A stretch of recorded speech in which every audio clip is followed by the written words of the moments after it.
नांदेड़ के रहबर English school में اساتذہ के लिए एक तरबियती वर्कशॉप का अहतमाम किया गया।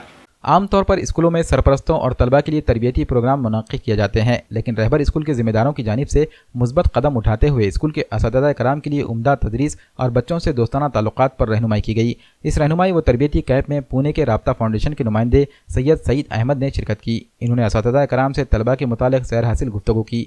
मुख्तलिफ हालात में तलबा के साथ किस तरह का मामला रखना चाहिए, इसके नफ्सियाती पहलुओं को भी ज़ेर गुफ्तगू लाया गया। इस मौके पर रहबर स्कूल के तमाम اساتذہ मौजूद थे।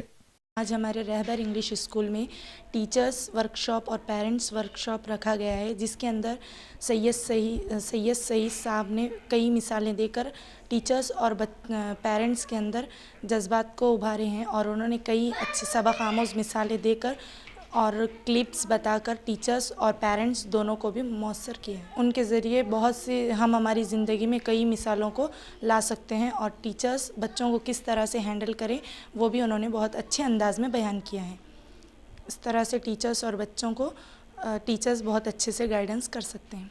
रहबर इंग्लिश मीडियम स्कूल के ज़ेर एहतमाम आज اساتذہ کرام کے ساتھ ٹیچرز ورکشاپ کا اہتمام کیا گیا، اور یہ ورکشاپ کی اہمیت اس لیے ہے کہ ٹیچر کے پاس علم کا خزانہ ہوتا ہے، یا یوں کہیے کہ وہ روح کی خوراک دیتے ہیں سنوارنے کے لیے، وہ وقت کی ضرورت ہے۔ تو یہ ورکشاپ میں ہم یہ بتاتے ہیں کہ پرفارمنگ اسکل کو کیسے ڈیولپ کریں، بچوں کے ذہن کا حصہ بننے کے بعد پرفارمنگ اسکل ایک بہت بڑا فن ہے جس کو سیکھنا چاہیے۔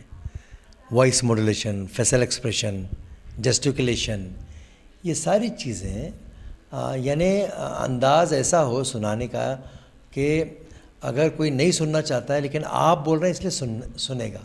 یہ اسی طرح سے جیسا کھانا پروسنا ہے، علم کو بھی پروس رہے ہیں، تو پروسنے کا انداز جب دعوت میں ایسا ہوتا ہے کہ بہت ہی نزاکت آمیز اور بہت ہی الگ انداز کا، منفرد انداز کا ہوتا ہے، تو جس کو بھوک نہیں ہے اس کو بھی بھوک لگ جاتی ہے۔ تو یہ آپ کتنا نالج رکھتے ہیں اس سے کہیں زیادہ آپ اس علم کو، اس نالج کو کیسا سمجھاتے ہیں۔ تو سمجھ کر سمجھانے کا یہ فن سیکھنے کے لیے یہ ورکشاپ ہوتا ہے، منیمم 3 آورس کا ہوتا ہے، اور معمار جہاں تو ہے اس نام سے 3 دن کا ورکشاپ لیتے ہیں فار 3 days ریزیڈینشیل، اور اس میں یہ وقت کی ضرورت ہے، اور یہاں سے اداروں کا بھی فائدہ پہنچتا ہے اور مقصد بھی حل ہوتا ہے۔